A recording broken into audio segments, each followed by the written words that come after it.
3 cameras were already recording before the officer even reached the driver's door.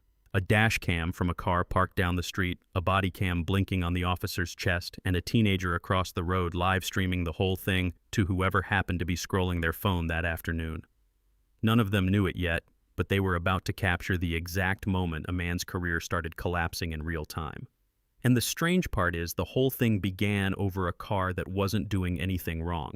It was a quiet afternoon in Brookhaven Heights, the kind of neighborhood where nothing dramatic ever happens.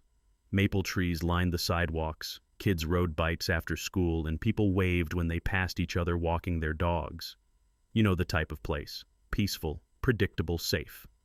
Which is why the flashing red and blue lights reflecting off the side of a white Lamborghini Urus looked so out of place, like somebody had dropped a movie scene into the middle of a calm suburban street. The Lamborghini was parked neatly along the curb engine-off window halfway down. Inside sat a man named Daniel Carter.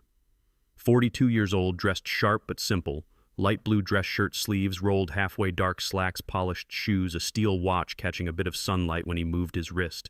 His hands were resting calmly on the steering wheel like he had all the time in the world. 3 days earlier, Daniel Carter had officially been sworn in as the new police chief of Brookhaven Heights. But the officer walking toward the car clearly had no idea. Officer Tyler Grant stepped out of his patrol cruiser with that familiar kind of confidence you see in someone who thinks they already understand the situation before it even unfolds.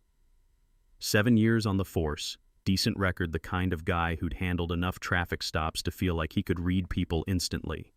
His left hand hovered near his holster out of habit while his right hand held a flashlight. He tapped twice against the Lamborghini's window. Tap, tap. The metallic sound echoed just enough to pull attention from the houses nearby. Daniel turned his head calmly toward the officer. License, registration, proof of insurance. His voice was flat, professional routine. Daniel reached slowly into the center console, pulled out his wallet and the vehicle registration, and handed them through the window without hesitation.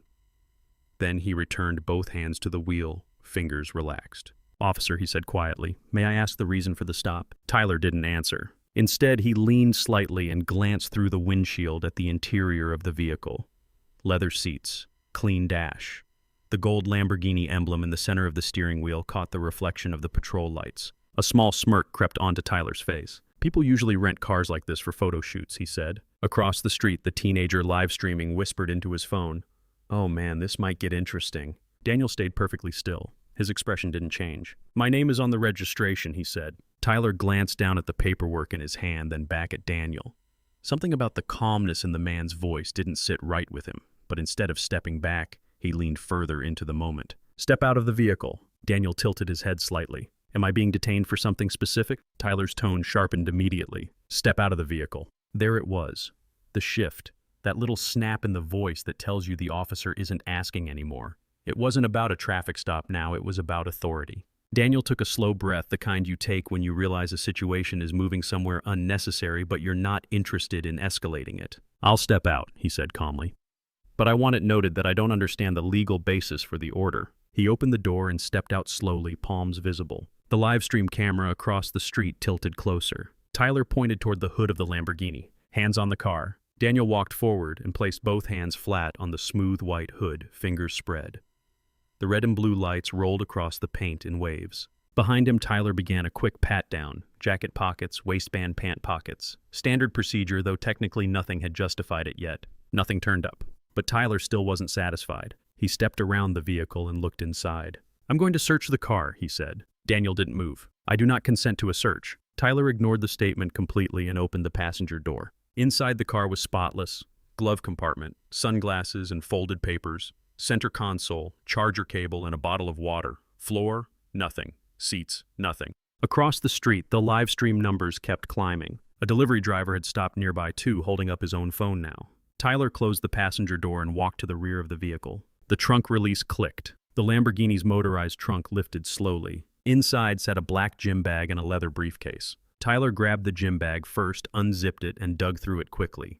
Workout clothes, sneakers, nothing more. He tossed it back. Then he reached for the briefcase. From the front of his car, Daniel's voice came again, calm but firm. "I do not consent to a search of my property." The latch on the briefcase popped open anyway. Tyler flipped it open and pulled out the top folder. The first page had the city seal printed at the top. He frowned slightly and began reading. Then he froze. The street suddenly felt quiet, like even the air had paused. The bold letters in the center of the page read, "Notice of termination." Tyler's eyes moved upward. Officer named Tyler Grant. His face drained of color. Slowly, he flipped to the bottom of the document where a signature sat neatly printed. Daniel Carter. Tyler turned slowly toward the man still standing with his hands on the Lamborghini. "You're the chief of police." Daniel glanced back calmly. "That's right."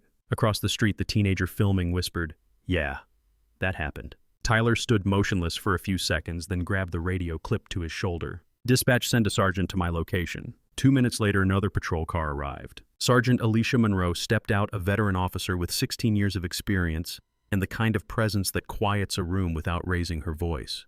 She approached slowly, taking in the scene immediately. The open trunk, the passenger door, the cameras recording everything. "What's going on here?" she asked. Tyler handed her the folder silently. She read the first page, then the second.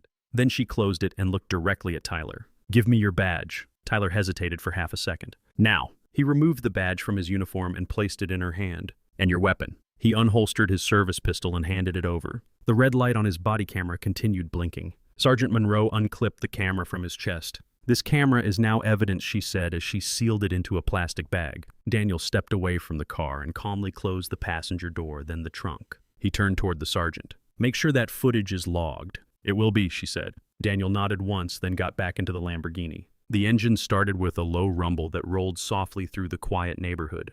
Before pulling away, he lowered the window. "You'll have the full report tonight." Then he drove off, leaving Tyler standing next to the patrol car with no badge, no weapon, and no authority left. 2 hours later, the body cam footage played on a large screen inside the Brookhaven Heights Police Headquarters. Command staff sat around a long conference table while Daniel stood at the front of the room watching the video play out from start to finish.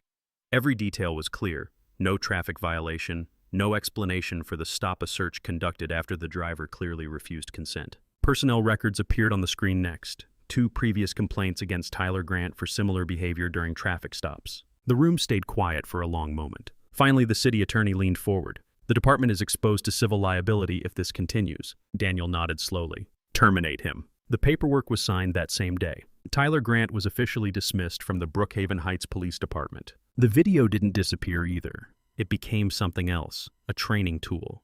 New recruits watched it during academy instruction, pausing at key moments to ask the same question again and again. Where did the officer cross the line? 6 weeks later, the termination was upheld during a disciplinary review. A year later, the department implemented new policies requiring every traffic stop to include a clearly documented reason, and body camera audits became routine. The video still exists in the training archives. And Daniel Carter is still the chief of police. But the interesting thing about this story isn't just what happened that afternoon. It's the debate that always comes afterward. Some people say the officer saw an expensive car and made assumptions about the man driving it. Others say he saw something else entirely. And some say the real problem had nothing to do with race or cars or money. It was simply what happens when authority stops asking questions and starts making decisions based on instinct. Because once those cameras start rolling, the story tells itself. So now I'm curious what you think. Did that officer deserve what happened to him, or did the situation spiral further than it needed to? Have you ever seen someone abuse a little bit of power only to realize too late they picked the wrong person? Drop your thoughts in the comments, because stories like this always bring out strong opinions. And honestly, that conversation is sometimes the most important part.